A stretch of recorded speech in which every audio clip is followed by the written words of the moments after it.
약육강식의 투자 세계, 강한 자가 살아남는다. 각박한 돈의 세상에서 살아남기 위한 본격 종목훈련소 투자의 정글.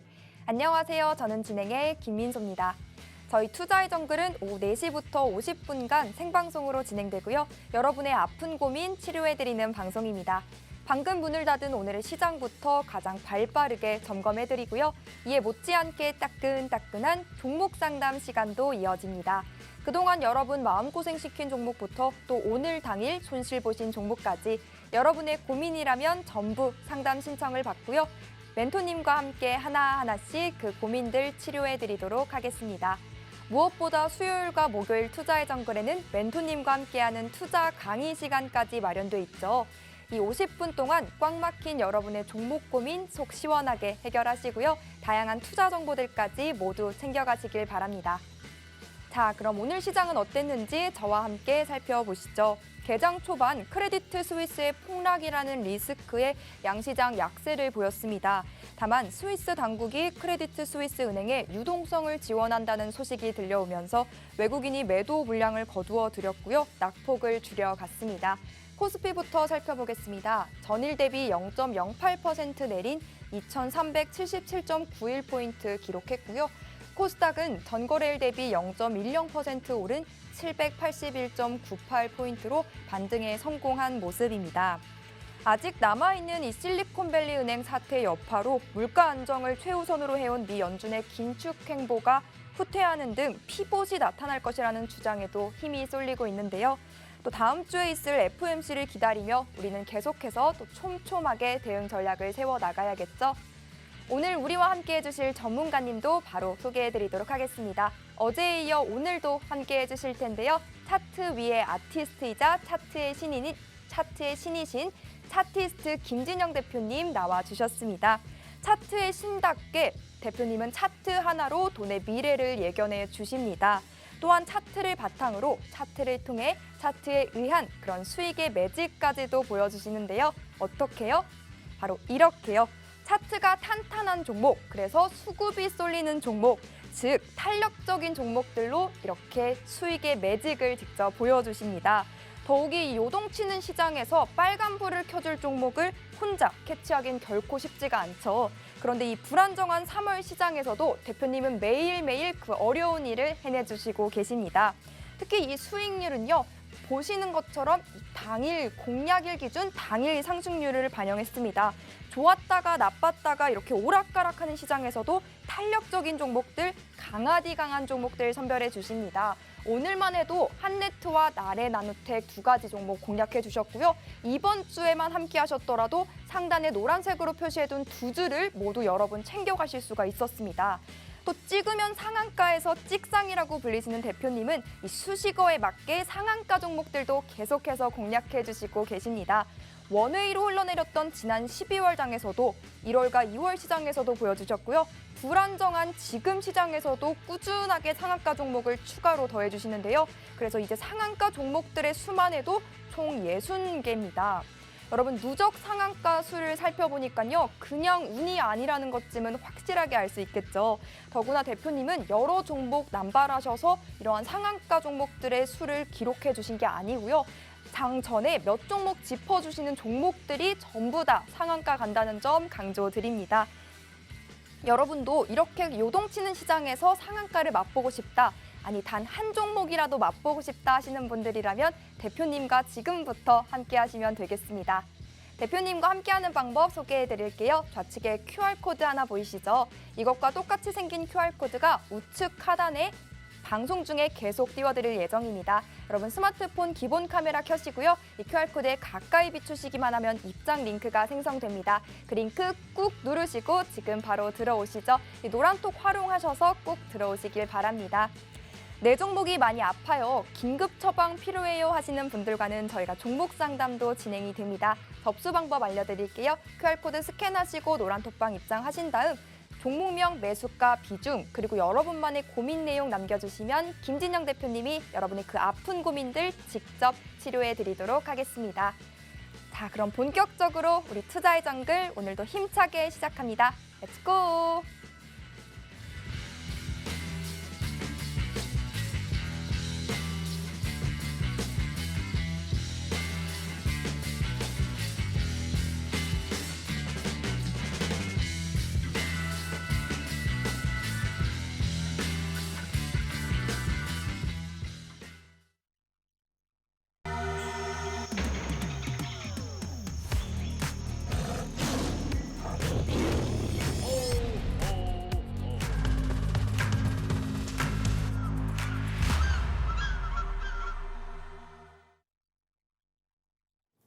자, 시청자 여러분 안녕하십니까. 매주 수요일과 목요일 오후 4시에 함께하고 있는 차티스트 김진영입니다. 자, 시장의 움직임과 상관없이 당일 강한 아이들만 콕콕 집어가지고 우리 시청자분들께 좋은 종목 정보를 드리고 있는데요.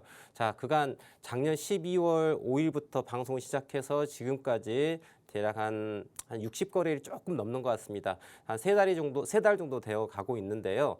이 세 달이 조금 넘는 시간 동안에 우리 시청자분들 위해서 자, 하단 노란톡방에 좋은 종목들 계속 드리고 있는데 하루에 한 종목에서 두세 종목만 제가 찝어서 드리거든요. 2,000개가 넘는 종목 중에. 근데 그 중에 한 개에서 세 개 정도 종목만 콕 집어드리는데 당일 진입, 당일 상한가 간 아들만 콕콕 집어서 보내드리고 있어요. 시청자분 위해서. 자, 보시면 알겠지만은 작년 12월 달 시장이 하락 원회로 떨어졌죠. 근데 뭐 17개, 13개 종목, 상한가 종목을 집어드렸고 이건 매일매일 집어드린 거예요. 매일매일. 시장은 매일 변하면서 강한 아이들이 올라오거든요. 보신 것처럼 자, 오늘까지 해서 약 60개 종목의 상한가 종목을 집어냈습니다. 제가 하루만 얘기 드린 거예요. 근데 이 종목들이 그날만 강한 게 아니라 시장이 더 수급이 붙게 되면은 더 상승하는 것들은 뭐 그 뒷이야기고요. 굳이 그것까지 언급은 드리지 않고요. 중요한 건 당일 진입, 당일 상한가 간다는 게 중요한 거죠. 우리 주식을 투자하시면서 우리 시청자분들 상한가 종목 혹시 매매해 보셨는지요? 자, 주식 연차가 뭐 1년 차도 있으실 거고 3년 차, 5년 차 혹은 10년 차 이상인 분들도 계실 겁니다. 자, 주식 투자하시면서 상한가 종목을 집어내서 그 종목 상한가까지 가고 그 이후 추가 상승을 내본 경험이 있으신지 아직 상한가 경험이 없으신 우리 시청자분께서는요. 지금 바로 노란톡방 들어오시면은 바로 내일부터 함께 하시면서 강한 종목, 시장의 강한 종목들을 우리 함께 할 수 있을 것 같아요. 자, 요즘 어제 자고 났더니 자고 나면은 아주 시장이 불안합니다. 종목을 갖고 가야 될지 현금을 계속 보유해야 될지 대단히 좀 어려운 장세인 것 같은데요. 자, 우리는 이 시장을 우리 객관적으로 볼 필요가 있어요. 그런데 잠깐 지난주 흐름도 놓고 본다 그러면은 자, SVB 발음하기가 어려워요. 이 같은 실리콘밸리뱅크에 대해 가지고 어땠습니까? 파산에 대한 결정을 내리고 또 정부에서 파산은 시켰지만 주주에 대해서는 보호를 해주지 않겠지만 예금자에 대해서는 예금 금액을 보상을 해주겠다라 확실한 딱 조치를 내려주고요. 또 어제도 자고 났더니 그래 괜찮은 것 같더니 어떻습니까? 갑자기 크레딧 스위스라고 한 또 금융기관의 문제점에 대해서 또 땅 터집니다. 이거 뭐 잠을 잘 수가 없는 그런 상황인 것 같아요. 그런데 주가는 움직임을 보면요. 별반 움직임의 차이가 없어요. 어떻습니까? 자, 빅 이벤트는 발생을 했어요. 빅 이벤트는 발생했지만 결과론적으로는 다 그에 맞춰서 대책이 나와주고 있는 그런 상황인 거죠. 왜? 이런 부분들 어떤 큰 이벤트가 발생했었을 때 국가에서 예의주시하고 있는 거예요. 그리고 과거 2008년 때 리먼 브러더스 사태 다들 기억하실 겁니다. 그 당시에 그 주가의 움직임에 대해 가지고 한번 경험을 했기 때문에 국가적인 차원에서 자, 어떤 식으로 해야 될지에 대해서 정책을 준비를 하고 있다는 거죠. 자, 이번 비단 금융위기가 최근에 한 번만 발생한 게 아니죠. 역사적으로 계속 시장은 되풀이되고 있어요. 지난 2008년 때 리먼 브러더스 사태가 발생했었을 때 자, 정부에서 은행을 살려주는 쪽으로 정책을 폈단 말이에요. 그랬더니 이 은행 관련 주주들이 어떤 일을 벌여져요? 대주주들이. 그 돈을 가지고 자기 주머니 채우려고 정신이 없었죠. 대단히 도덕적 해이를 보여줬었죠. 그랬더니 이번 같은 경우에는 과감하게 정부에서 명분이 있죠. 야, 니네들 보여줄 수 없어 라고 하면서 하지만 예금주에 대해서는 보호를 해줄 거야. 아주 명확하게 딱 조치를 해버리죠. 이러한 사항들이 과거의 금융위기를 거쳐오면서 종합주가지수를 올려가면서 어떤 식으로 시장을 이끌어야 될지에 대한 경험치 를 가지고 있기 때문에 현재 상황에 대해서 과연 시장이 바라보고 있는 이런 비관적인 부분까지 우리가 안 좋다라고만 무조건 봐야 될 것인가는 좀 우리가 곰곰이 생각해 볼 필요가 있는 거예요.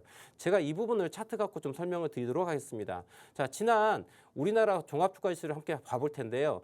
2003년부터 현재까지의 주가의 움직임이에요. 보시는 바와 같이 주가가 2003년 최저가가 525포인트입니다. 정말 525포인트가 어떤 포인트인지 참 생각하기 어려운 포인트죠. 현재 2300포인트이기 때문에요. 자, 지금 보시면 자, 지난 2003년도에 주가가 이렇게 쭉 올라왔는데 자, 보시는 바와 같이 무슨 일이 벌어집니까? 2008년도에 빅 이벤트가 발생됐죠. 리먼 브러더스 사태가 발생하면서 그런데 2008년 3월 달에 베어스턴스 은행이 먼저 파산되면서 약 5개월 뒤에 리먼 브러더스 사태가 발생합니다. 그래서 2003년 8월 달에 리먼 브러더스 사태가 발생하고 나서 주가가 추가 하락을 하게 되죠. 그런데 그 이유를 생각해 볼 필요가 있어요. 지금 지난 2008년 당시에 급격한 하락이 있었습니다. 급격한 하락이 있었는데요. 우리는 여기서 또 생각해 볼 게 뭐냐면 2008년 이전에 1997년, 1998년 IMF 금융 위기를 생각해 보셔야 돼요. 주기 자체가 10년 사이클을 갖고 있다는 말이죠. 근데 이번에 조금 비껴가는 듯해 보였지만 결국은 주기대로 가고 있는 상황이에요. 지난 2008년도에 이러한 금융위기가 있었고 그 이전에 1997년 당시에 IMF 세계 금융위기가 있었죠. 그리고 나서 주가는 이렇게 강한 상승을 했죠. 10년에 대해서 강한 상승을 진행을 했습니다. 그리고 나서 은행이 빵 하나 터졌죠. 그랬더니 야, 그동안 10년 동안 올라온 거에 대해서 대단히 피로하거든. 피로했기 때문에 조정에 대한 그게 뭐예요? 그냥 도화선이에요. 그래서 한번 빠집니다. 그랬더니 이 부분에 대해서 정부가 가만히 있느냐? 그렇지 않아요. 자, 2008년 8월에 사태가 발생하고 그리고 언제요? 2019년 3월을 기점으로 2009년 3월 2009년 3월을 기준으로 지수가 최저점을 찍고 난 다음에 시장은 랠리를 가게 됩니다. 자, 이 부분은 전 역사가 계속 반복이 된다고 제가 말씀드리고 있어요. 그래야 되거든요. 과거와 현재와 미래가 하나의 한 띠로 연결되어 있습니다. 그러면 보시면은 자, 작년 2021년 재작년이죠. 벌써 재작년이네요. 2021년 6월 달에 시장이 지수가 최고점을 찍습니다. 그 당시 코로나 시국으로 인해 가지고 코로나에 대해서 대처하기 위해서 어떤 일이 벌어져요? 세계적으로 돈이라고 하는 거를 어마무시하게 풀어댑니다. 유동성이 풍부하죠. 그 돈이 다 어디로 가요? 자산시장으로 간다는 얘기죠. 그게 위험자산이든 안전자산이든. 그러다 보니 자, 돈은 어마어마하게 찍어냈죠. 화폐라고 하는 거는 막 찍어냈더니 뭐예요? 자산의 가치는 올라갈 수밖에 없죠. 왜? 화폐의 가치가 떨어지기 때문에. 그렇기 때문에 이러한 양적 완화 정책을 무지하게 썼기 때문에 주가가 강하게 올라갈 수밖에 없어요. 그래서 그에 대한 부작용이 지금 하나 둘 발생하고 있는데 여튼 이 부분에 대해서 연준이 무슨 일을 벌였죠? 자이언트 스텝, 빅 스텝으로 금리를 무지막지하게 올리죠. 그리고 확 줄여들죠. 긴축으로. 시장의 돈을 쫙 빨아들이고 있는 그런 일을 하고 있는 거예요. 인플레이션을 잡아야 되고. 그런 상황에서 자, 취약했던 은행이 어떤 금리를 급격하게 올리다 보니 예대금 금리에 대한 부분, 그다음 채권에 대한 손실 이런 부분이 짬뽕이 되면서 어떤 일이 벌어져요? 아, 우리 지금 유동성 부족에 대한 문제가 발생해. 어떻게 할까? 좀 도와줘. 라고 했는데 야, 너희들은 도와줄 단계가 아니야. 너희들은 그대로 문 닫아. 이런 조치를 내는 상황이었죠. 그러면 과거에 제가 2008년을 언급드린 이유는 왜 그러냐. 자, 지금의 사태는 SVB가 됐든 혹은 크레딧 스위스가 됐든 혹은 제2, 제3의 다른 금융기관의 위기가 됐건 금융위기는 대단히 크고 깊은 조정을 가져갈 수밖에 없어요. 하지만 우리가 생각해야 될 건 그 다음이에요. 지금 어려움에 대해 가지고 너무 포커스하지 말고 자, 그럼 이 시기가 지나고 나면은 시장은 어떻게 바뀔 것인가에 대한 이야기를 하고 싶은 거예요. 자, 2008년 때 리먼 브러더스 사태하고 온 시장이 온 세계가 시끌벅적했었을 당시에 결국은 뭐예요? 기회가 되는 사람들이 있었다는 얘기죠. 자, 지금은 힘든 시기가 있지만 약 3개월, 4개월, 5개월, 6개월이 지난 시점이 시장의 최저점이 될 수 있다는 거예요. 그리고 나서 주가 자체가 보시는 바와 같이 급등에 대한 부분을 가는 거예요. 제가 작년 말 그리고 올해 초에 그런 얘기 하게 됩니다. 자, 시장이 주가는 움직입니다. 상승도 하고 하락도 해요. 상승도 하고 하락도 하지만은 상승하고 하락하는 그 이유는 자, 많이 공부하신 거시경제 논하시는 석 박사님들께서 다 논해 줄 거예요. 어떤 이유 때문에 주가가 떨어졌어요. 어떤 이유 때문에 주가가 올라갔어요. 그런데 그게 우리한테 직접적으로 돈을 벌어준 일은 해주지 않습니다. 제가 이야기드리고 싶은 거는 과연 언제 어디에서 주식을 사고 팔아야 될 것인가에 대한 이야기예요. 자, 이러한 이벤트들이 왜 나올 수밖에 없는지에 대한 설명. 제가 2008년도와 최근 2018년부터 2022년까지 현재 상황에 대해 가지고 차트를 가지고 설명을 드릴 거예요. 자, 2007년부터 2008년까지 주가가 빠집니다. 자, 보이시죠? 어떻게 빠졌느냐. 그리고 제가 여기다 선을 하나 더 그어 놓도록 하겠습니다. 자, 이렇게 두 개를 그릴 거예요. 이 두 개를 그려놓은 이유는 왜 그려놨을까? 역사의 반복을 이야기하고 싶은 거예요. 역사의 반복. 지금 시장 자체는 대단히 어수선하고 어렵습니다. 낮과 밤이 계속 오르락 내리락이에요. 오늘 양이고 내일 음이고 또 그다음 양이고 그다음 음이고 양음 이렇게 움직이고 있어요. 그 안에서 개인 투자자분들은 투자를 어떤 식으로 방향을 잡아야 될지 대단히 어려운 거죠. 그 방향성을 제가 제시해드리고 싶은 거예요. 2008년 당시에 1997년 금융위기가 있었고 주가 자체가 하락을 한 다음에 그 다음에 상승을 원의 상승을 하게 되죠. 보시는 바와 같이. 자, 원의 상승을 합니다. 상승을 해요. 상승을 했는데 어떤 일이 벌어져요? 자, 똑같은 이거를 동기화시켜서 보시면 되세요. 지금 20년 전에 해당되는 1997년 그리고 2017년을 놓고 보시라는 얘기죠. 자, 주가 상승했죠. 보시는 바와 같이 상승. 그리고 2017년 급등, 상승 보이죠. 그 다음에 시장 자체가 조정권으로 들어갑니다. 자, 조정을 합니다. 훅 빠져요. 조정을 합니다. 훅 빠져요. 그 원인은 여러분 여러 가지가 있어요. 원인은 여러 가지가 있어요. 그 당시 원인은 무엇이었을까요? 2007년, 2008년 당시에 그때 이유는 뭐였어요? 리먼 브러더스 사태였어요. 그렇죠. 그러면 2018년, 2019년 이 하락하는 건 뭐였어요? 코로나라고 하는 이슈 갖고 저 하락을 만들어낸 거예요. 보시면은. 그렇죠. 그러고 난 다음에 주가는 어떻게 됩니까? 여튼 세계 경제를 주관하는 입장을 봤었을 때 종합주가 지수가 떨어진 거를 방관할 수는 없어. 그랬더니 어떻게 돼요? 저점을 찍고 상승을 합니다. 보이시나요? 저점을 찍고 상승을 합니다. 보이시죠? 이게 그대로 반복되고 있는 거야. 다만 다른 점이 한 가지 있었죠. 어떤 점이 달랐느냐? 자, 2021년도에 상승을 하게 되는데 이 상승에 대한 부분 자체가 상승률 자체가 어떻게 해요? 원래는 3,000포인트 정도 해당되는 포인트로 가야 돼요. 지금 제가 이렇게 패러럴하게 선을 그려드렸습니다. 여러분들 제가 있는 그대로 보여드리는 거예요. 그걸 기술적으로 분석해 드리는 거예요. 지금 2021년 이 당시는 여러분들 보시는 바와 같이 풍부한 유동성으로 무슨 일을 벌였어요? 시장에 돈이 흘러 넘칩니다. 갈 데가 없어요. 그랬더니 확 들어온 게 주식장이었어요. 그래서 오버슈팅이 나온 거예요. 엄밀히 말하면은 이 부분은 우리가 무시해도 되는 영역이에요. 그럼 정상적인 영역을 놓고 본다 그러면은 보시는 바와 같이 주가가 자, 그 다음에 고가를 여기서 찍고 난 다음에 그렇죠? 고가를 여기서 찍고요. 고가를 찍고 그 다음에 여기도 마찬가지죠. 고가를 찍었습니다. 이 영역이 똑같은 영역이에요. 제가 삼각형으로 이렇게 화살표를 표시했죠. 그 다음 움직임을 우리는 예측을 해볼 필요가 있다는 얘기죠. 그러면 주가가 빠집니다. 어떻게 빠질까요? 자, 조정을 하게 됩니다. 조정을 합니다. 이렇게 조정을 하죠. 자, 보이시죠? 조정을 이렇게 했어요. 자, 모양이 같아요, 틀려요? 동일하죠. 그런데 여기서 또 하나 더 봐야 될 거는 재밌는 일은 여기서부터예요. 앞으로가 중요합니다. 지금 이거 제가 분석한 걸 갖고 막 얘기하려고 하는 게 아니라 그 다음이 중요한 거예요. 그 다음 현재 포인트는 어디냐라는 거죠. 우리가 봤었을 때 어디냐. 이걸 그대로 머릿속에다 놓고서 보시면 자 2006년, 7년, 8년 상승한 부분에 대해서 어디에서 지지받고 올라왔느냐.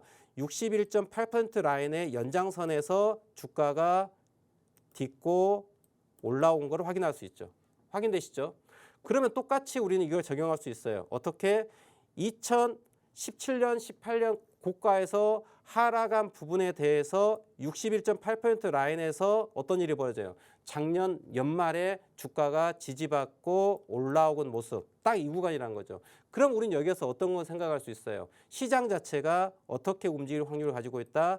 지난 2011년부터 2016년까지 이 움직임에 대해서 앞으로 2023년부터 2028년까지의 움직임이 이러한 움직임을 유사성을 갖고 갈 수 있다는 가능성을 우리는 타진해 볼 수 있다는 거죠. 그럼 여러분들 이거를 거시경제적인 측면에서 접근해 본다면 지금 보시면 알겠지만 금리에 대한 상승 피봇이 될 것이냐, 이 상승분에 대해서 과연 하락은 언제 할 것이냐, 그리고 상승 스탠스를 얼마만큼 더 강함과 약함을 유지할 것이냐, 그리고 인플레이션에 대해서는 얼마만큼 잡을 것이냐, 스태그플레이션으로 가지는 않을까라에 대한 걱정, 그다음에 고용에 대한 부분들도 얼마만큼 안정성을 갖고 있을 것이냐.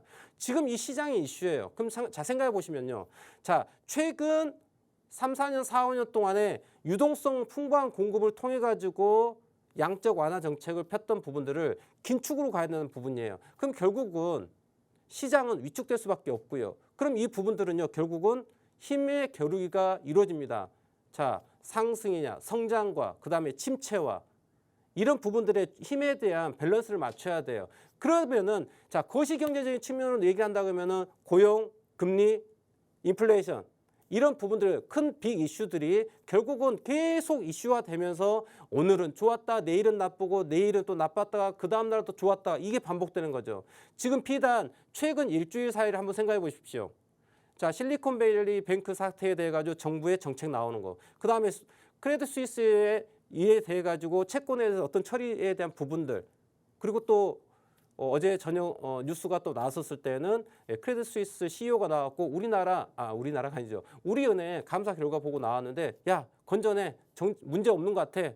네, 우리 베이시스는 대단히 스트롱하다라고 얘기를 하는 그런 것도 또 나오면서 이렇든 뉴스 자체가 엎치락 뒤치락이죠. 그러면 제가 지금 차트 갖고 설명드린 거예요.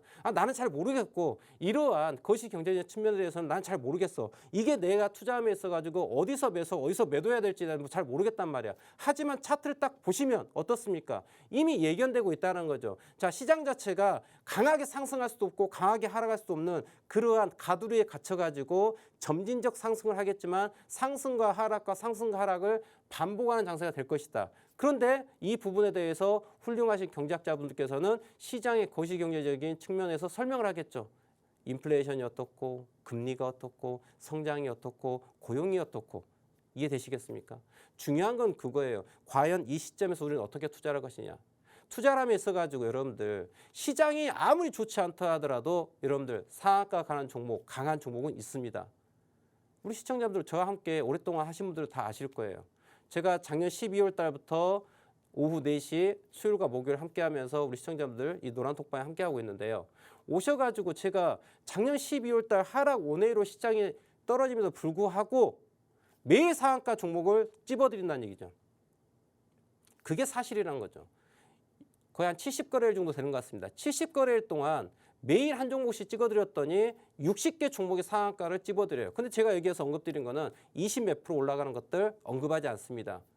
자, 오늘 또 종목을 얘기 드렸는데요. 오늘은 제가 사과 말씀드릴게요. 오늘 추천한 종목은 안타깝게도 상한가를 가지 못했습니다. 하지만 여러분들 진입과 동시에 수익이 2%, 3% 수익은 났어요. 제가 오늘 공개 방송을 했어요. 아침에.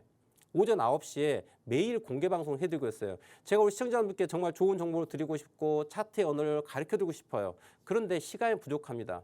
지금 벌써 시간이 4시 23분 지나가고 있어요. 저는 많은 이야기를 드린 것 같지 않은데 벌써 거의 절반의 시간이 지나가 버렸고 저는 일주일 내내 우리 시청자분들 만나 뵙고 싶지만 안타깝게도 더 훌륭하신 분들이 계셔가지고 전 수요일과 목요일 이틀 동안만 우리 시청자분들을 생방송으로 만날 수가 있어요. 그 외에 시간은 보시면 하단에 노란톡방에 오시면 저하고 함께 소통하시면서 이야기를 할 수 있습니다.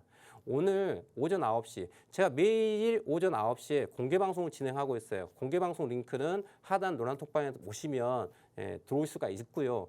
오늘 오전 9시에 제가 종목을 추천드렸습니다. 어떤 종목을 추천드렸냐면 한네트란 종목을 추천을 드렸어요. 한네트란 종목을 추천을 드렸습니다. 한네트란 종목을 추천드렸는데 이 종목이 어떻게 갔느냐. 오늘 한네트 종목 자체가 오늘 고가가 19.35% 갔습니다. 오늘 고가가 19.35% 갔어요. 근데 안타깝게도 종가는 1.54%의 하락으로 마감을 했어요. 그런데 이 부분도 충분히 수익을 내고 나올 수 있었음에 대한 부분이 있었어요. 이거를 제가 우리 시청자분들께 설명을 드립니다. 제가 오늘 9시에 공개 방송을 하면서 말씀을 드려요. 제가 리얼타임으로 말씀드릴게요. 리얼타임으로. 이게 오늘 오전 9시에 대한 부분이에요. 9시에 종목이 딱 올라오더라고요.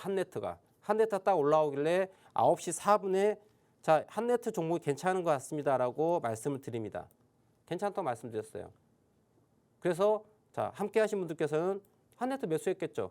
제가 가장 최악의 경우에 대해 가지고 설명을 드릴 거예요. 저점에 샀다라는 얘기가 아니라 최고점에 샀다라고 한 걸 얘기 드릴게요. 이 녀석 9시 4분의 최고점이요. 6,710원입니다. 자, 그럼 우리는 여기서 생각해 볼 수 있죠. 6,710원에 매수를 했다고 가정을 합시다. 최고가에 매수를 했어요. 최고가에 매수를 해서 6,710원에 매수를 했습니다. 자, 시간이 흘러갑니다, 여러분들. 9시 4분에 매수를 했어요. 시간이 흘러갑니다. 자, 1분이 지나갑니다. 띵. 자, 1분이 딱 지났더니 고가가 2.99%예요. 자, 그러면 매수가 대비 2.99%가 상승합니다. 맞나요? 자, 1분 동안에 이 1분 동안에 2.99%가 상승을 하죠. 그리고 종가는 1.49%예요. 자, 1분 만에 2.99%가 상승을 했고 종가는 1.49%로 마감을 했어요. 내가 1분 동안에 1.49% 수익을 취했다. 그것도 훌륭한 거 아닌가요? 그렇죠? 자, 그런데 못 팔았다고 한번 가정해 볼게요. 자, 못 팔았어요. 그리고 시간이 흘러갑니다. 야, 나는 더 갈 거라 생각했거든요. 그럼 못 가지 가는지 봅시다. 그 다음에 뭐가 나옵니까? 조정 캔들이 나옵니다. 이러면은 우리는 생각을 해야 되겠죠. 시장 자체가 이 종목 자체가 추가적인 상승을 하지 않고 하락할 수 있는 가능성을 갖고 있겠구나라고 생각해야 되겠죠. 그러고 나면 무슨 일을 해야 될까요? 결정을 해야 돼요. 아, 이 종목은 이 저점 라인이 깨지면 혹은 앞에 시가가 깨지면 손절을 해야 되겠다. 그리고 주가가 이 상승 추세선을 돌파하는 양봉이 나왔을 때는 어떻게 해라? 추가 매수, 불타기를 해서 수익을 더 극대화시키는 전략을 가져야 되겠다라고 생각을 하는 거죠. 자, 이렇듯 여러분들 이 종목 하나를 보더라도 여러분들 이 종목 하나를 보더라도 각 매 1초 1분 주가 움직임에 따라 가지고 어떤 식의 매매를 해야 할지 알아야 되는 거예요. 종목을 딱 보게 되면 원리는 똑같습니다, 여러분들. 주가가 트라이앵글 패턴으로 상승 수렴해 가지고 올라가는 자리잖아요. 그죠? 그럼 이 캔들을 하나, 둘, 셋, 넷, 다섯, 6개, 네, 7개, 7분 동안에 7분 7분이라고 하니까 대단히 짧은 시간처럼 생각되실 거예요. 근데 여러분들 7분은 대단히 긴 시간입니다. 제가 여기서부터 한번 7분을 숫자를 세볼까요? 1, 2, 3, 4, 5, 6, 7. 자, 7분이면 420까지 세야 됩니다. 자, 시간 관계상 더 셀 수 없겠죠. 그만큼 긴 시간이에요. 그런데 우리는 여기 이 차트를 보면서 이 흐름을 7분의 흐름을 보면서 대단히 긴 흐름에 불구하고 어디서 매수하고 어디서 매도를 해야 될지에 대한 기준을 못 잡는다는 게 문제예요. 제가 그래서 오늘 오전 9시에 방송 열면서 이걸 설명을 다 드립니다.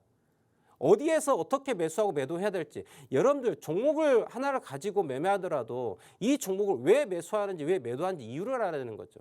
그럼 지금 한네트 같은 경우에는 수익을 줬음에도 불구하고 팔지 못했어요 라고 한다면 이 부분을 그러면 내가 더 수익을 내기 위해서 혹은 손실을 줄이기 위해서 어떻게 해야 될까? 자, 현재 시간 9시 6분이에요.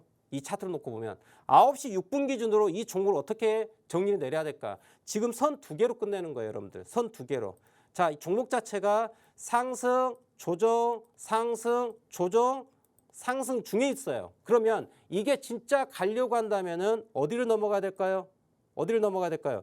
이 상승 고점을 연결한 추세선을 넘어가는 양봉이 여기에서 반짝하고 올라와야 되는 거죠. 이렇게. 이러한 양봉이 올라온다면 저기다 추가 물량을 실어가지고 수익을 극대화시켜서 정말 상한가를 가는 종목이 돼야 되는 거고요.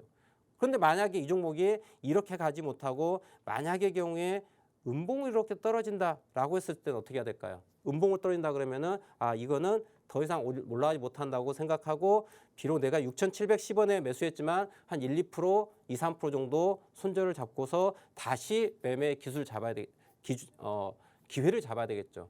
그래서 주가 자체가 이렇게 움직였어요. 근데 애석하게도 이하에는 여기에서 무슨 일을 벌입니까? 자, 보시는 바와 같이 이 추세가 무너졌어요. 언제? 9시 8분, 9분 때 음봉이 나오면서 무슨 일을 벌입니까? 하락을 했어요.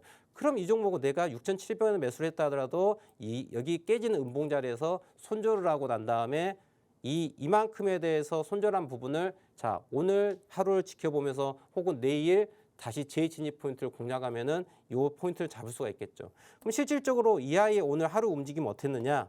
어땠습니까?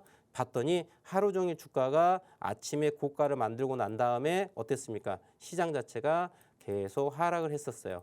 하지만 괜찮아요. 어저께 종가보다 더 높은 상황이에요.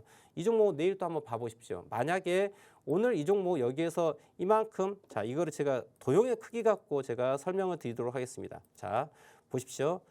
자, 6,710원에 매수하셨어요. 자, 보십시오. 6,710원에 매수했다고. 제가 최고가에 매수했다고 가정하고 말씀드린 거예요. 6,710원에 매수했어요. 그런데 손절은 아까 어디에서 했죠? 6,600원 정도를 깨면은 손절하게 됩니다. 대략적으로 한 100, 뭐 2, 30원 정도 손실이 되겠죠. 그럼 여러분들 여기에서 손실난 부분이 얼마만큼이에요? 크기로 보면은 이만큼 손실을 봤어요. 그럼 여러분들 이거 오늘 종가에 다시 재집했습니다. 내일 반등해요. 이만큼 못 먹겠습니까? 라는 거예요. 그러니까 실질적으로 우리가 종목을 매매하실 때 무조건 존버를 한다 해서 돈을 버는 게 아니에요. 이걸 자를 때는 잘라야 되는 거예요. 그게 기준이라는 거죠. 그래서 제가 9시 6분, 7분, 8분을 넘어가면서 이 아이는 어디에서 손절해야 된다는 거, 어디? 이 포인트죠. 지금 선을 그려놨던 6,600원 이 라인을 깨졌을 때는 어떻게? 이 포인트가 깨졌을 때는 손절을 해야 되는 거죠. 손절했다가 주가 떨어지는 이 영역은 패스를 해주고 오늘 종가에 재집해서 상관이 없고요. 내일 오늘 종가 넘어선 흐름 보고 매수를 해도 상관이 없고요. 그러면 실질적으로 주가가 떨어진 이 폭을 내가 계좌로 마이너스를 안고 갈 이유가 단 1도 없다라는 거죠. 우리 시청자분들 투자람에 있어가지고요. 무조건 존버가 답이 아니에요. 자, 트레이딩이 필요한 겁니다. 주식을 보유할 때와 쉼이 필요할 때가 있는 거를 구별할 필요가 있다. 그 구별 자체를 제가 설명드립니다. 어떻게 해요? 선 두 개로 설명드리지 않습니까? 오늘 이 아이는 어디서 이 상승 추세선에 대해 가지고 요게 이 부분을 벗어나면 여기 표시한 이 삼각형 영역을 벗어나는 자리가 우리는 주식을 더 물량을 늘려가야 될지 올라가면 물량을 늘려가는 거고요. 떨어지면은 여기에서 물량을 줄여야 된다는 기준이 명확하다는 거죠. 그러면 우리는 손실을 내 계좌로 안고 갈 이유가 단 1도 없다는 거죠. 이런 부분들이 중요한 거다. 자, 이렇듯 차트를 보고서 매수와 매도에 대한 차트의 언어를 배우고 싶은 우리 시청자분들 지금 바로 노란톡방 들어오세요. 오시면 제가 불필요한 정보는 얘기하지 않습니다. 그날의 하루에 시장에서 강한 아이들이 왜 강했는지 이야기. 그리고 이걸 차트로 어떻게 분석해야 될지에 대해서 자세히 설명드리고 있으니까요. 지금 바로 우측 하단 QR코드 카메라 스캔하셔가지고 노란톡방 들어오시면은 이러한 좋은 정보를 계속 함께 하실 수 있으세요. 자, 그리고 지금 들어와 계신 우리 시청자들 보유하고 있는 종목에 대해 가지고 어떻게 매수 매도를 해야 될지 좀 궁금하시다라고 하시면 종목명과 비중과 매수가를 지금 바로 노란톡방에 남겨주시면 우리 김민서 앵커님께서 선택을 해가지고 말씀해 주실 거예요. 그럼 제가 바로 실시간으로 대응 전략을 함께 짜보는 시간 갖도록 하겠습니다. 자, 오늘은 어떤 시청자분의 사연이 있는지 함께 봐보도록 하겠습니다. 노란 톡방 안에서도 명강이라고 해주시는 우리 대표님의 시황 점검까지 들어봤습니다. 종목을 보유해야 할지 현금을 확보해야 할지 혼자 판단하기가 쉽지 않은 시장이죠. 이렇게 변동성 큰 장세가 이어지는 만큼 더욱이 노란 톡방 활용하셔서 대표님의 도움 받아보시면 좋을 것 같고요. 사실 이렇게 매번 상한가 종목들과 급등 종목들 브리핑해주는 것 자체가요. 실력이 뒷받침되기 때문이겠죠. 그냥 한두 번 하루 이틀 상한가 종목을 골라주시는 것도 충분히 매우 대단한 일인 텐데 우리 대표님은 그러한 어려운 일을 매일매일 해내주시고 계십니다. 어제 방송 보고 들어오셨더라면 단 하루 만에 강한 슈팅이 나와준 한네트 나레네노텍 여러분 들고 가실 수가 있었고요. 이번 주만 함께 하셨더라도 상단의 노란 두 줄 모두 여러분의 포트폴리오로 옮겨갈 수가 있었습니다.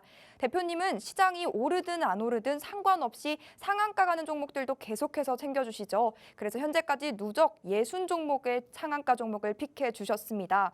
이렇게 결과로 진짜 실력으로 찍상 수식어를 입증해 주시는 분이기 때문에 여러분도 믿고 따라 보시면 좋을 것 같습니다. 대표님과 함께하는 방법 바로 안내해 드릴게요. 하단에 QR코드 보이시죠? 여러분 스마트폰 기본 카메라 켜시고 이 QR코드에 가까이 비추시면 입장 링크가 생성됩니다. 그 링크 꾹 누르시고 쉽고 간편한 방법으로 지금 들어오시죠. 대표님이 해주시는 이 모든 얘기를 50분이라는 시간 안에 담아내기에는 이 시간이 너무나도 부족하니까요. 방송이 끝나고도 대표님과 함께할 수 있는 이 노란 톡방으로 서둘러서 들어오시길 바랍니다. 자, 그럼 종목 상담 바로 시작해 보도록 하겠습니다. 오늘 첫 번째 고민은 이세란 맘님께서 남겨주셨습니다. 프레스티지 바이오로직스 문의 주셨고요. 매수가는 3,830원, 비중은 20%. 오늘 못 팔았어요 라고 남겨주셨는데요. 이 종목 오늘 무려 9% 넘게 그래도 상승력을 보여줬는데 앞으로는 어떤 차트를 그릴지 대표님의 도움 말씀 들어보겠습니다. 자, 오늘 프레스티 바이오로직스에 대해 가지고 매도를 못 하셨다고 사연을 남겨주셨는데요. 차트를 좀 보면서 말씀드릴게요. 자, 이 아이는 제가 회사에 대해서 언급하지 않습니다, 여러분들. 회사가 중요한 게 아니거든요. 왜 회사가 중요하지 않느냐? 여러분들이 잘 알고 계시는 삼성전자, SK하이닉스, 초일류 기업이죠. 그럼 주가 계속 올라가야 될 거잖아요. 안 올라가지 않습니까? 그렇죠? 네, 중요한 거는 회사가 중요한 게 아니고 그 회사의 주가를 드라이브를 걸 만한 마켓 메이커들이 들어와서 주가를 부양시키느냐 시키지 않느냐에 대한 문제가 중요한 거죠. 그러면 이 프레스티지 바이오로직스라는 종목은요. 실질적으로 상장한 지 얼마 되지 않는 애예요. 예, 제목으로 봤더니 프레스티지 바이오로직스네요. 뭐 제약 바이오 섹터겠죠. 지금 현재 시장 자체가 제약 바이오 섹터가 지금 대단히 수급이 좋지 않습니다. 그래서 살아나지 못하고 있는 양상을 보이고 있어요. 지금 시장의 돈들이 자 2차 전지, 뭐 그러니까 에너지 관련주, 그다음에 로봇, AI 이쪽으로 돈이 싹 몰리는 상황이죠. 그러다 보니 다른 섹터에 돈이 옮겨가지 않고 있는 그런 상황입니다. 자, 좀 약간 시장 자체가 자 빈익빈 VP 형상 같아요. 돈이 몰리는 곳에는 계속 돈이 몰리고 있고요. 돈이 안 들어간 곳은 정말 씨가 마르고 있는 그런 상황인데 자, 그 중에 한 섹터가 지금 제약 바이오 섹터예요. 그래서 제가 잠깐 여기서 부연적으로 말씀드리자면 자, 셀트리온 관련한 부분이 있죠. 셀트리온 시리즈 있죠. 과거의 시총 상위 종목들. 근데 일단 에코 관련주로 지금 돈이 싹 몰려가면서 인기가 지금 주목을 못 받고 있는 상황 같은데요. 자, 앞으로 제약 바이오 섹터가 올라가게 되면은 실적 탄탄한 셀트리온 관련 아이들 좀 관심 있게 봐주실 필요가 있다라는 얘기를 잠깐 처음만 하면서 자, 프레스티 바이오로직스 얘기를 더 해보도록 하겠습니다. 이 아이 같은 경우는 여러분들 상장 자체를 2021년도에 상장을 했죠. 자, 여러분들 다 알겠지만 제약 바이오 섹터는요 돈벌이가 안 돼요. 이거 2021년도부터의 이 아이의 영업이익에 대한 부분을 보여준 겁니다. 영업이익 단기순이익 차트예요. 보시면 어떻습니까? 파란불이 파랑파랑 붙어 있죠. 자, 2021년도 상장해가지고 파란불이 파랑파랑합니다. 자, 이 회사 잘 돌아가고 있습니까? 잘 돌아가고 있지 않습니까? 잘 돌아가고 있지 않죠. 그럼 여러분들 회사가 돌아가려면 어떤 일이 벌어져요? 매출이 발생하고 영업이익이 발생하고 해서 그걸 가지고 직원들한테 급여도 주고 사교육도 많이 주고 연구개발도 투자하고 해야 되겠죠. 근데 이 회사는 지금 2021년도 일단 상장 기준 놓고 보면 얘기한 겁니다. 상장 기준 놓고 보면은 지금까지 계속 적자 회사예요. 자, 회사에 돈이 있겠습니까? 돈이 없겠습니까? 돈 없습니다. 현금 흐름 보십시오. 계속 내리꽂고 있습니다. 자, 이 회사는 지금 돈이 없어요. 돈이 없는데 그렇지만 지금 바로 상장 폐지가 될 일은 없겠죠. 예, 왜냐고요? 2021년도에 상장했기 때문에 회사가 좋지는 않지만 아직 시간적으로 좀 여력이 남아있는 거야. 근데 여기서 회생하기 위한 노력을 해야 돼요. 자본 장식도 되면 안 됩니다. 해서 이 종목은요. 제가 봤을 땐 모르겠어요. 지금 제가 공시를 확인하지 않았습니다만은 조만간에 BW가 됐던 CB 발행이 됐건 유상증자가 됐던 여튼 운영 자금을 끌어와야 되긴 행위를 할 거예요. 그래서 대주주가 이런 부분들의 작업을 할 겁니다. 그리고 주가를 또 부양시켜야 될 그런 위치에 있어요. 왜 그럴까요? 자, 시초가를 신규 상장 종목은요. 시초가를 대단히 좀 중요하게 봐야 돼요. 자, 2021년 3월 달에 상장을 딱 진행하면서 시초가의 가격이 대략 한 12,000원대 정도 됩니다. 그래서 주가가 올라가는 듯 했지만 결국은 깨고 내려갑니다. 그럼 깨고 내려간 다음에 어떤 일이 벌어지냐면 여러분들 깨고 내려갔어요. 내려갔으면 올라와야 돼요. 올라왔다가 결국은 시초가의 부분에 저항받고 두드려 맞고 떨어지고 있죠. 떨어지고 있죠. 그래서 반등은 해요. 근데 재밌는 일이 있습니다. 자, 여러분들 자 봐볼게요. 자, 여기 고가에서 떨어져서 여기까지 빠졌어요. 그리고 상승이 얼마만큼 있었을까요? 요만큼 상승하고 그 다음 어떻게 됩니까? 무너집니다. 무너졌죠. 그 다음에 주가 또 한번 상승합니다. 어떻게? 여기서 이만큼 상승하죠. 그죠? 그리고 난 다음에 주가가 또 한 번 더 빠집니다. 자, 흐름을 얘기해 주는 거예요. 더 빠집니다. 빠졌죠? 그리고 난 다음에 주가가 한 번 더 올라옵니다. 올라옵니다. 살짝 올라왔죠. 자, 여러분들 잘 봐보세요. 제가 이걸 왜 이야기하냐면은 존버를 한다 해서 절대 돈을 못 버는 거예요, 여러분들. 주가가 만약에 여러분 여기에서 내가 여기 어딘가에 매수했어요. 하지만 자 손절 라인이 깨졌어요. 그럼 나는 지지 라인에서 다시 재진입했다 그러면 여기에서부터 여기까지 떨어진 폭에 대해서는 손실을 갖고 가지 않은 거예요. 이게 되게 중요한 거예요. 제가 조금 전에 한네트를 오늘 아침에 추천드리고 그거를 7분 동안 어떤 식의 대응을 해야 될지에 대해 말씀드렸죠. 근데 지금 여러분들 제가 이걸 7분 동안 대표님 단기 급등주 관련한 이야기입니까? 라고 얘기하겠죠. 근데 그게 아니에요. 같은 기준으로 보는 거예요. 같은 기준으로 이 주봉을 설명하고 있는 겁니다. 여러분들 1분봉에서 1분봉의 이 캔들 하나하고 주봉에서 이 캔들 하나와 똑같은 개념이에요. 다만 홀딩 타임에 대해 가지고 내가 일주일을 캔들 하나처럼 볼 것이냐 1분을 캔들 하나처럼 볼 것이냐에 따라서 단기 투자냐 중기 투자냐 장기 투자냐 나눠질 뿐인 거예요. 차트는 동일합니다. 여러분들 1분봉을 보던 1봉을 보던 주봉을 보던 월봉을 보던 차트를 분석하고 진입하고 손절하고 청산하는 포인트는 다 동일한 기준을 갖고 있는 거예요. 내가 타임프레임을 어떤 걸 가져가냐에 따라 가지고 내가 단기 투자도 될 수 있는 거고 중장기 투자도 될 수 있다는 거죠. 그러면 지금 프레스티지 바이오로직스 같은 경우에는 어떤 상황이냐. 하락을 마무리하고 상승으로 전환되기 위한 출발점에서의 지금 행위가 이루어지고 있는 거예요. 그러면 주가를 놓고 보면 지금 자 고가에서 떨어진 포인트에 대해서 말씀드린 거예요. 지금. 자 조금 전에 말씀드렸던 것처럼 하락하는 부분은 어떻습니까?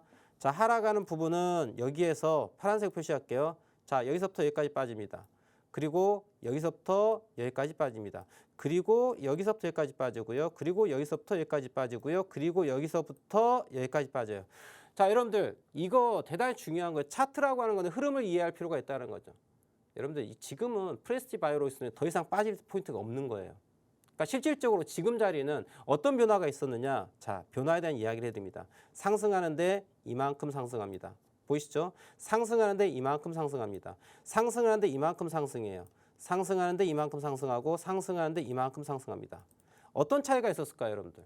자, 지난 과거의 움직임 자체는 하락폭 대비 상승폭, 하락폭 대비 이게 아니고 하락폭 대비 상승폭, 하락폭 대비 상승폭, 하락폭 대비 상승폭이 있는데 상승폭 자체가 하락폭을 상회하지 못해요. 특히 또 절반 이상을 넘어가지 못합니다. 이 말은 뭐예요? 매수 평단가 아래에 있다는 얘기죠. 여러분들 개인 투자자분들께서 아무리 여기서 매수 물타기 해봤자 매수 평단이 반등하는 이 포인트 위에 위치합니다. 이 기간 동안.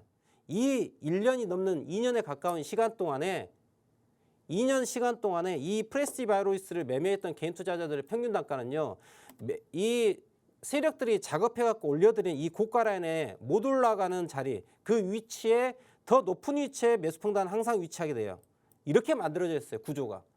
그래서 주가가 올라가다 다 떨어지는 거고요. 올라가다 떨어지고 올라가다 떨어지고 올라가다 떨어지는데 언제? 2023년 2월 3월부터가 변화가 생긴 게 프레스티 바이오로직스예요. 결과론적으로는 바닥이란 얘기예요. 바닥에서 하락분에 대해 가지고 여기 보시는 것처럼 상승분이 다 어떻게 있습니까? 이 하락에 대해 가지고 상승분으로 올라타 버렸다는 얘기죠. 완전 흐름이 과거 2021년 3월 달부터 지금까지 흐름이 완전히 달라진 거죠. 여러분들 종목을 하나를 봄에 있어가지고 이 종목의 히스토리를 다 보셔야 되는 거예요. 그 히스토리가 어디에 나와 있어요? 차트에 나왔다는 얘기죠. 이해하시겠습니까? 다만 이 프레스티 바이오로직스 같은 경우는 제약 바이오 섹터인 것 같아요. 아닐 수도 있습니다. 근데 제목으로 이 회사명을 가지고 제가 유추할 뿐이에요. 바이오 들어갔으니까 제약 바이오겠죠, 당연히. 그런데 현재 시장에서 주도되고 있는 섹터가 아니다. 그렇기 때문에 주가가 날아가지 못하는 거예요. 만약에 제약 바이오 섹터가 뭔가 블라블라 하면서 이쪽에 수급이 쫙 몰리는 현상이 발생하죠. 이 아이요 빵빵 날아갈 아이예요. 그런데 지금 상황이 아니기 때문에 상승에 대해 가지고 어떤 일이 벌어지냐. 일봉 보시면 알겠지만 주가 자체가 올라오면 어떻습니까? 보세요. 올라오면 다 꼬리예요. 꼬리예요. 보이시나요? 이게 지금 현재 상황이야. 그런데 이 변화가 원래 이 아이가 제약바이오 섹터 같이 돈이 흘러가는 모양이었다면요. 여기서 꼬리가 발생하지 않고요. 언제? 올해 2월 달쯤에 그리고 지금 오늘 이 자리에서 이거 꼬리 마감이 아닌 어떤 마감이 돼야 돼요? 복마감이 돼야 되는 거예요. 복마감. 그리고 날아가야 되는 거예요. 그런데 시장 자체가 돈이 쏠리지 않아요. 그렇기 때문에 이거를 핸들링했던 아이들도 빠져나오고 있다는 거예요. 야 지금 시장이 이쪽에 돈이 들어오지 않아. 지금 돈이 몰리지 않기 때문에 우리 여기에서 작업을 쳐가지고 주가를 올릴 수 있는 그러한 분위기가 아니냐. 여러분들 시장의 분위기가 더 우선된다는 거죠. 그렇기 때문에 지금 오늘 매수해서 매도를 못 하셨다고 하셨는데 자 지금 보시면 어떤 상황이냐. 오늘 거래량이 많이 터졌죠. 거래량이 많이 터지면서 주가가 빠졌어요. 하지만 다행스러운 거는 이 부분이 1시 때 저점에 해당되는 포인트 있죠. 1시 저점에 있는 이 자리 지지 라인에 대해 가지고 한번 터치할 수 있겠죠. 그리고 이 고점에 대한 부분이 지금 지지가 받고 있죠. 자, 내일 이 종목을 바라보는 데 있어 가지고 자, 프리스티지 바이오로직스 이 부분 제가 그 뒷그림을 제가 조금 더 얘기를 해 드릴게요. 제가 지금 많은 종목을 보는 게 중요한 게 아니고 여러분들 많은 종목을 보는 게 중요한 게 아닙니다. 그래서 시간이 여의치가 않기 때문에 오늘 한 종목만 지금 함께 하고 있습니다. 함께 하고 있는데 내가 보유한 종목이 아니다라고 이렇게 무관심하게 보지 마시고요. 종목명만 다르지 차트의 움직임이 이렇게 되는 것들은 저러한 매매 전략을 가지고 접근해야 되겠다고 보시면 되는 거예요. 주가 자체가 보시면 어떻게 갔냐면은 자 올랐다 떨어졌다가 올랐다 떨어졌다가 흔들고 갔죠. 이 종목 보시면 여기에서 한번 흔들었어요. 주가를 올렸다가 내렸는데 여기서 요동을 쳤습니다. 보이시죠? 여기에서 일반 개인 투자자는 다 털리죠. 그리고 주가를 올렸어요. 그럼 원래 프리스티지 바이오로직스는 얘 오늘 양봉 마감해갖고 가야 되는 아이예요. 근데 못 갔어요. 왜 그랬을까? 얘네들끼리 서로 세력 다툼이 있었어요. 실질적으로 오늘 메이드 해갖고 상승으로 마감해서 복마감 가야 되는데 얘네들 내부적으로 어떤 문제가 발생해서 틀어진 겁니다. 이거는. 그러니까 실질적으로 여기에서 지난 14일 날 주가를 흔들고 난 다음에 드라이브를 걸어서 오늘 복마감하고 빵빵빵 가야 되는데 제가 봤을 땐 어저께 룸사롱에서 만나고 별로 사이가 안 좋았던 것 같아요. 그래서 서로 술 먹다가 싸움한 것 같아요. 그래서 주가 자체가 우스갯소리입니다. 실질적으로 여기에서 물량을 받고 치고 올려야 되거든요. 잦은 물량으로. 그런데 여기에서 물량에서 그러지 못했어요. 흐름 자체가. 그래서 결국은 여기에서 떨어진 물량이 나와버렸어요. 결과적으로 이 종목을 보유하고 있던 메이저 입장을 봤었을 때 자 여기에서 물량을 다 못 털었습니다. 다 못 털었기 때문에 한 번 더 상승을 하기 위한 액션이 나올 것이다. 그 흐름은 어떻게 우리가 생각해 볼 수 있다. 자 여기에서 지난 3월 14일에 고점에 해당되는 포인트 이 가격을 기억하셔야 돼요. 고점 3,750원입니다. 3,750원이 대단히 중요한 가격이에요. 그렇기 때문에 보시는 바와 같이 실질적으로 오늘 주가 움직임도 보시면 오전장에 3,750원대에 대한 저항이 있었고요. 조정하고 난 다음에 여기를 뚫으면서 강한 장대 양봉 나온 거 확인하실 거예요. 그런데 주가가 하염없이 밀렸습니다. 밀렸는데 보시면 알겠지만 똑같이 3,750원대 지지받고 3,750원에 지지받고 종가 3,780원 기준으로 마감을 했어요. 이 말은 3,750원을 기준으로 놓고 봤었을 때 내일 이후에 3,750원이 지지가 되면은 전고점을 향하는 상승이 나올 것이지만은 자 4,000원대 3,000 넘어가면은 일단 매도해야 되겠죠. 왜? 전고점 쌍봉에 대한 부분이 있기 때문에. 진짜 상승은 4,290원이 넘어가면 진짜 상승이 나와요. 자, 이유는 중요치 않아요. 프레스티지 바이오로직스라는 종목 자체가 어떠한 뭐 임상 실험이 됐던 어떤 이벤트가 있던 이런 게 중요한 게 아니에요. 자, 그거는 MSG는 세력들이 알아서 맞춰주는 거예요. 그래서 중요하게 기억하셔야 할 가격이 4,750원이 지지가 되면은 보유할 가치가 있다. 그리고 4,290원을 넘어가야지 진짜 시세가 나온다. 4,750원이 깨지면은 손절할 필요가 있다. 이렇게 정리하도록 하겠습니다. 자, 오늘 시간이 정말 모자란 것 같아요. 더 많은 이야기를 하고 싶어요. 그리고 시청자분들이 보유한 종목에 대해서 또 많은 분석, 정확한 분석을 해드리고 싶은데 자, 오늘 저에게 허락된 시간이 딱 여기까지인 것 같습니다. 저는 매주 수요일과 목요일 오후 4시에 팍스경제TV에서 함께 할 수 있고요. 자, 하단 노란 톡방에 들어오시면은 저와 함께 공감하면서 또 공개방송 통해 가지고 좋은 정보 또 가져갈 수 있습니다. 자, 오늘 준비한 내용 여기까지입니다. 저는 다음 주 수요일 오후 4시에 찾아뵙도록 하겠습니다. 시청해주셔서 대단히 감사합니다.